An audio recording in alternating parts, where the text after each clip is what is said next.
Today on the podcast, we speak about a certain distinction few make when measuring their own lives, and that's the distinction between success and significance. Aaron Walker is a very successful businessman, a life coach, and the president and founder of View from the Top. So what is the difference between success and significance? Well, you're getting ready to find out on the Peak Performers Podcast. Welcome to this edition of Peak Performers Podcast with your host, Thor Conklin. Thor will be sharing the necessary tools, strategies, and psychology you'll need to become a peak performer in any area of your life or business. Aaron, thank you so much for joining us today. I know the listeners are going to get so much out of your insights.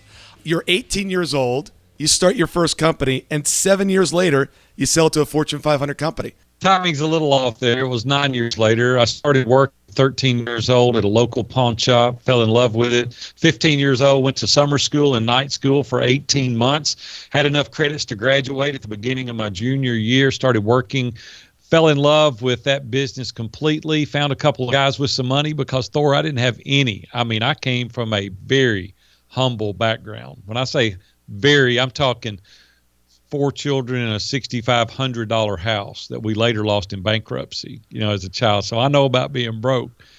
Got married a year after I opened my first business. We opened 4 stores after that. A Fortune 500 company in Fort Worth, Texas, found out about our business, maybe an offer I couldn't refuse, and it was finished. I mean, it sounds so easy when I say it that way, but it was not easy, man. It was anything but that. It was grueling work. But that's kind of how it happened. We poured all the money back into the company. We delayed gratification. Instead of increasing our lifestyle, we poured every dollar back into the company. Robin and I got married 2 weeks out of high school, and we lived on $18,000 a year for 9 years. And we poured every dollar back into the company. And it was well worth doing because we built something that a Fortune 500 company wanted. That's amazing. What are some of the lessons that you took from that experience? There's a lot of lessons. First of all, looking back now at 56 years old, I wouldn't have sold the company. First of all, and you're like, why would you not have sold the company? I didn't have any trusted advisors in my corner to give me advice. I just kind of was winging it, doing it myself. And as I look back now, I left a lot of money on the table. I could have hired management to go in instead of, I was tired. The truth is, the reason I sold, I was exhausted. And I just didn't have the experience to know how to delegate. And if I had had that experience, I maybe would still own those companies, and they would have paid for themselves multiple times over what I got, when I was 27 years old. So that's one valuable lesson. Well, I feel like you and I are sitting in the same corner of a ring. We actually have years of experience under our belt, and we actually are speaking from a standpoint of knowledge and experience, not just read it in a book somewhere. Tell us some of the things that you've learned over the years that came with that long-term experience that just didn't get picked up, right out of the gate. Well, I've owned 12 businesses now. I'm on number 13 and 14 right now. I've been an entrepreneur 38 years. I've not worked for anybody since I was 18 years old. And so you learn a lot. There's a lot of hard knocks, the school of hard knocks. And what we have found out over a course of, these 12 businesses is that the delaying the gratification is really key. Most people want instant gratification. They want success, and they want it now. But we've really learned how to delay that, kind of kick the can down the road to, as Dave Ramsey says, my buddy, live today like no one else, so tomorrow you can live like no one else. A lot of people think about Friday and next month and next quarter, and we're thinking in decade blocks rather than next month, next quarter, or next year. So those are just a couple of tips. Really expound your thinking to decades rather than annual. Aaron, I thought it's all about the 4-hour work week and passive income. I don't know where Tim Ferriss got that. I'm going to tell you that's never happened in my life. That 4-hour work week is a myth. It would be cool, but it hasn't happened for me yet. Yeah, those are the days when I'm actually on vacation. I just squeeze in 4 hours, while on vacation to keep the thing running. What they mean is 4 hours before 6 a.m. Exactly. Yeah, I understand what he was trying to teach. Tim's a great guy, and I understand what he was trying to teach. And you want to have that passive income and the recurring revenue, and I get all that. But listen, man, it takes a lot of grit, determination, and perseverance to get to that point, right? That does come, and we've got investments now that pay us really good, but it took years to get it in that position. Let's dive into delegation a little bit. I find so often people struggle with delegation. Tell us some secrets on good delegation. Well, here's the thing. You either need to automate it, eliminate it, or delegate it. It's one of the three. And the delegation part has always been very difficult for me because no one can do it good as me, right? That's the way I feel. Yeah. It's like, no, I've got to do it. Because, listen, there's a point, perfection is the enemy. You want it good, but there is good enough. You can get it to a point, maybe 80, 85%, the person that you're delegating it to. So I would just say go through and do a task and say, is it something I can automate? Is it something I can eliminate? Or is it something that I need to delegate? And we go through this process all the time. One of my coaches is Scott B, My Business on Purpose, and he helps develop processes and systems. He's a mission, vision, and value guy, and he's helped me work through understanding you only need to do what only you can do. And that is so hard for me, Thor. I'm like, I want to do it all. I want to take this, do the administrative task, and you can't do it. You don't have the bandwidth. And so now we have virtual assistants, and we have a team, and I have a COO, and we have people that we delegate. Here's the key. You've got to hire people you trust. Right. So I've gotten past that, and I just said, hey, I only hire people now that I trust, people that, they've got the experience or I can teach them. And then you have to hand it off and you just have to trust them. Yeah. And I find also that delegation doesn't necessarily mean that you just throw it on somebody's lap and say, okay, go do it. You can also stay involved in the process. And even if they can't get it to 100%, if they can get it 90% of the way done, that's much better for the overall product than not delegating at all. Well, here's the thing. You want to have systems and processes to check behind people, right? Yeah. You want to have a dashboard, if you will, that you can look at the overall picture, and then you can have the accountability. People need to be held accountable. And so there needs to be reports, and we have a team meeting. We get online and we have our virtual assistants come online. The COO comes online because we're all location independent. So we've got people all over, and they come together on Monday mornings at 9:00, and we go through the dashboard, the administrative tasks, the clerical tasks, the sales, whatever it is that we're working on that day, everybody has a report. And so we keep everything in a written document, like in a Google spreadsheet, in a Google Doc, and then everybody has their task. So it's not just turn them loose. You just don't give them the task and let them go. There's weekly accountability. Okay, why do you get up every single morning and go to work? Is it because you love morning traffic, office break room coffee, and meetings? No. The main reason people get together and work is accountability. Of course, these days you can definitely remotely work most jobs. Heck, my phone's got a more powerful computer in it than any desktop my dad's ever used. But it's not about that. What it is about is being able to look a peer in the eye and know that you delivered. A lot of entrepreneurs these days don't have that luxury. They might work from home. They might be a sole proprietor, or they might just be a one-person operation. But accountability is still an important part to execution and overall success. So what do? Well, we've got a solution. Visit thorconklin.com/accountability. Thor's set up a masterful system that's powerful and allows you to connect one-on-one with him. If you think you might be a good candidate, simply check us out. Again, it's thorconklin.com/accountability. It'll be the easiest meeting you sit through all day. Talk a little bit about, I know you have a program, Steps to a Productive Day. Give us some of the insights from that program.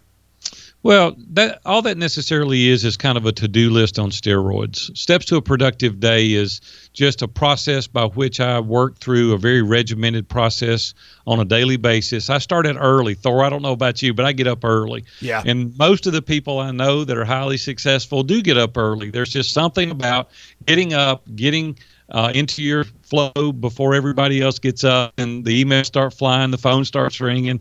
So I'm a person of faith, and so I get up every morning 4:30, and I spend the first hour and a half, 2 hours doing my morning regiment and routine through, reading scripture, praying, listening to praise and worship, reading the Bible, doing the things that I do personally from a faith standpoint. And then my day starts. It's very regimented. And then we have blocks of time that we say we're going to work on this or that. And we're very, very diligent in the blocks of time of the things that are the most prioritized. Rory Vaden wrote a great book called Procrastinate on Purpose. And in the book, he talks about there's some things that you need to procrastinate on, but it's doing it intentional. People say, I'm not balanced. Well, there's not a such thing as balance. It's we prioritize our priorities. And that's what we have to do first. So we're very, very diligent at prioritizing, and then we spend the blocks of time that it takes to make those things successful. I get up at 4:59 during the week, and people go, 4:59? Why 4:59? I always say I want to beat all those slackers that sleep until 5. But you got me beat. You got me beat at 4:30.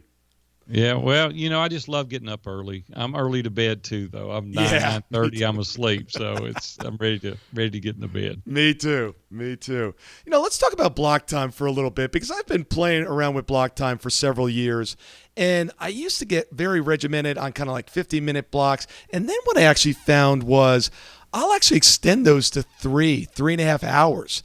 It's almost like sometimes it takes 45 minutes to kind of get into the zone.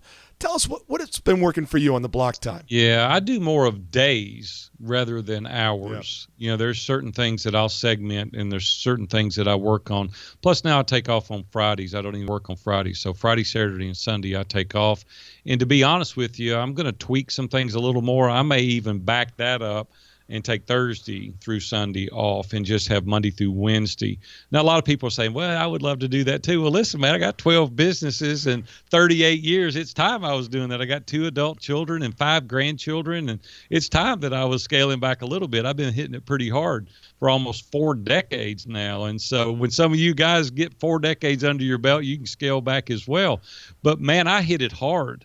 12-week year, Brian Moran wrote, is a game changer. And that's one of my books. If you ask for a book to read that book, because it helps you identify the task that you need to do. Rather than focusing on the goal, you have lead and lag indicators. And you just sit down each and every day and you go, these are the things I've got to do today. Come hell or high water, these are the tasks I'm going to do today. One of my mastermind members, we have 8 masterminds that we facilitate. And one of the guys, and I can't call his name because it's private, but he owns a big company. You would know who it was if I called his name. We introduced the 12-week year to him. He's got 27 team members. He took all 27 team members through the process. And he said, regardless, we're going to do this 12-week plan, and we're going to do these lead indicators every day. If nothing else gets done, we're going to do this. Now, this is a company that's very successful. He said in 7 weeks, he had to put the brakes on. He said, we've got so much business, we can't do the business, and we've got to reorient ourselves, because all they did was focus on those lead indicators each and every day. And all 27 team members did it relentlessly. See, consistency is our best tool. And when we have the shiny object syndrome and it's not a written plan, we tend to go off and go down this trail. Well, they didn't do that. It's like they put peripheral blinders up and they said, this is what, put your head down. This is what we're going to do today. My goodness, in 7 weeks, he told me they wrote a $500,000 proposal that day that I talked to him. And he said, I can't do all the work. See, and I said, well, was the work there? Or did you create the work? But he said, the work's always been there. He said, I didn't create anything. It's just that we focused. Yeah, when that book came out, I read it cover to cover. And I tell you, part of me was I was actually a little mad, because I'm like, man, I think he's gotten into my notes. I know we have to have some of the same mentors and some of the same teachers, because it was like I was reading a book I had never written. And the guy's brilliant. Yeah, I really interviewed. We interviewed Brian. My COO interviewed Brian a couple months ago, and he came to our mastermind group, and we interviewed him virtually. The guy's amazing. I need to call him because I've sold more of his books for him than he has. Oh, yeah. I just keep selling these books. And that one in Essentialism, and it's another one Greg McCowan wrote, we need to quit being an inch deep and a mile wide. We need to focus down, really niche down, be an inch wide and a mile deep, and really do that. And you can be an inch wide and a mile deep if you'll use the 12-week plan. Now, guys, listen, I don't get a quarter out of those books. Yeah. It doesn't matter to me if you don't buy them. I get no affiliates whatsoever. So it makes it sound like I'm, pitching it. I'm pitching it because it's useful and it's productive and it works. And if you want your life to change, get Essentialism, get the 12-week year, and it will rock your world. Yeah. Everyone who loves their KPIs, start getting into those lead indicators, and you'll see how things drastically change. Great book. Hey, talk to us a little bit about the other businesses that you've set up over the last 37 years. Yeah, we've owned a number of companies. Construction was the last company that I sold before I retired. I actually retired 6 years ago. I'll give you a little backstory on that. At 27 years old, when I sold out to the Fortune 500 company, I thought I was finished. I said, I'm done. I'm going to play golf every day, and I'm going to fish, and I'm going to take it easy. Well, that lasted 18 months. And my wife woke me up from a nap, and she said, this is not the guy I married. You gained 50 pounds. You're taking a nap in the middle of the day. I mean, this is not what I signed up for. She said, you got to get a job. So I went back, started working with the company that I worked for when I was a teenager, bought half the company. We spent the next 10 years, Thor. It was amazing. I worked 3 days a week. He worked 3 days a week until August 1st, 2001. And I don't want to bring our audience down, but my life changed forever that day. What happened? I got in the car, drove to work, 7:30 in the morning.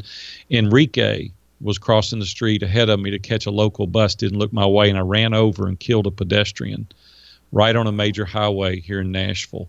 And that day, my life come to a screeching halt. It was like, oh my gosh, I can't even believe that this is happening to me. I've been really successful. We had all the stuff. We had a place on the beach, and we had a house in the mountains at a different time, and we had the big house here and all the stuff. My life was like utopia. It's like I'm working 3 days a week, get to go to all my kids' events. I mean, like, it was unbelievable. And boom, it came to a screeching halt August 1st, 2001. Enrique lived 3 days in the Vanderbilt trauma unit, and it so destroyed me. I decided that I was going to sell the business and for the second time retire. And that's exactly what I did. Robin and I talked about it, and I went into my partner, and we worked a deal, and I retired.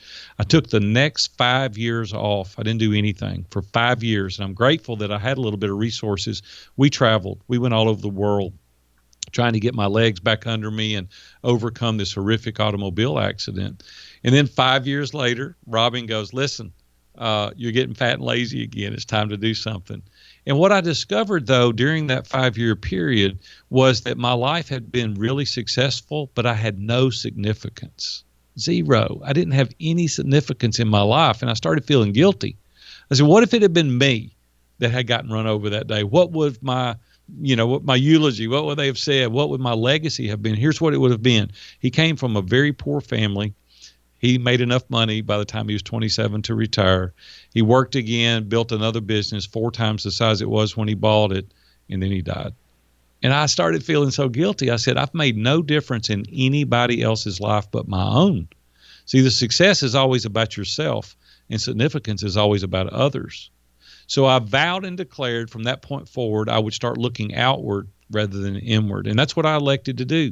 We went in the construction business, and we built $1 million homes. We built small commercial properties, and we did it for the next 9 years very successfully. We took a company that was very small, and we grew it to the number 1 builder 3 consecutive years here in Middle Tennessee. Got kind of tired of that. I'm like a 10-year guy. I got tired of that in 9 years and retired at 50. Well, I've been in a mastermind group with Dave Ramsey for a couple of decades now. Met every Wednesday in Dave's office. Dan Miller, 48 Days to the Work You Love, is in there. Ken Abraham. Ken's got 115 books in print. He's written some of the most notorious people on the planet's biography. He's in the group. Jeff Mosley owns INO Records. He's in the group. And we've been together for, like I said, 2 decades. And I got to watch people's business up close behind the scenes and them growing their business. And the common denominator, Thor, between everybody was they were looking outward. And I'm like, this is exactly what I wanted. This is the exact thing that I wanted to do. And so I implemented that strategy. So after I retired, they said, you need to start coaching. So I started coaching, and now we have national and international clients all over the world. We have 8 mastermind groups, a community. It has been phenomenal because I've looked outward and tried to help other people be more significant. And as a direct result of that, that natural reciprocity has come back. And we've been twice as successful as any business I've ever done. And it's just been amazing to watch this unfold right before me in being a giver instead of a taker. And I just want to clarify this. So looking outward, the way you define it is the act of giving, not trying to figure out what you get from it. Is that correct? Well, here's what we did in the construction. That's exactly right. Here's what we did in construction. We had elite builders all around us. And so we said, why don't we join forces instead of competing against each other? Let's form an association. And we did. The Master Custom Builder Council, 10 elite builders. We came together once a month and we shared ideas. We shared vendors and subcontractors and best practices. And we started meeting, strategizing. We had a parade of homes that we would do and give the money to charity. Well, all the other vendors vied for our business, and they started offering discounts. And they said, if you'll all buy from us, we'll offer this discount. Thor, which made us more competitive, which we could pass on to the consumer and then get more business. Well, the last year I was in business, those 10 builders, we did $115 million in business. We gave away thousands of dollars to charity. We helped each other in their personal development to excel beyond any measure that they could have ever done on their own. And that's what we've been able to do in other industries that I'm in now. Now I spend all my time helping people achieve their goals and dreams. I say I help ordinary men become extraordinary. And I do that by helping. I had a guy join my mastermind last week. He said, I want to tell you right before I talk to you. He said, I want to do exactly what you're doing, but I just think I need to tell you because you probably won't let me join the group. And I said, praise the Lord. Come on, man. I want to teach you everything I know. He goes, what? I said, man, I have a mind of an abundance. Right? Not scarcity. There's millions of people that you can reach out to. Let me teach you step by step. I just wrote a book called The Mastermind Blueprint. It helps people understand how they can develop their own mastermind group. I walk you through it step by step by step. I want to teach you. I want to give. I want to help you. And you know what happens when you do that? Other people start opening up. I help people. I introduce people all the time. I'm a connector. I'm always saying, Thor, you need to meet Billy or Susie, and I connect you.